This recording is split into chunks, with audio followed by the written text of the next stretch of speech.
Saçlarına baktım, appak kardı. Gözünde illerin miskili vardı. Bütün varlığımı bir keder sardı. Ay aman koymayın anam kocalır. Ona güvenirem arhamda dağdı. Kalbinde ne kadar arzusu vardı. Gəm keder ömrüne nelerden yağdı. Ay aman koymayın anam kocalır.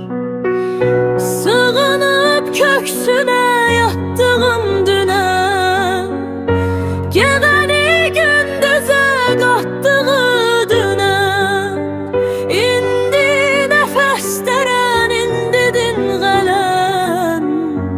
Ay aman koymayın anam kocalır.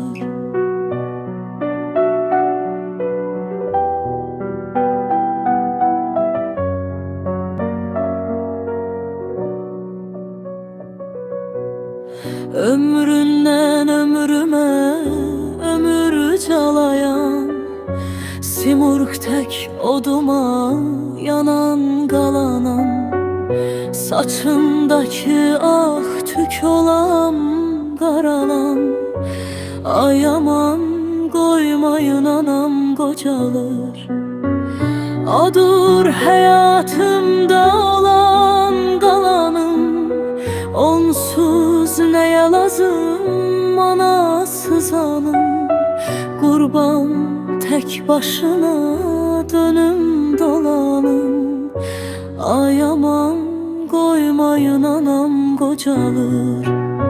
Sığınıp köksüne yattığım düne, gecəni gündüzə qatdığı düne, indi nəfəslərən indidin qələm.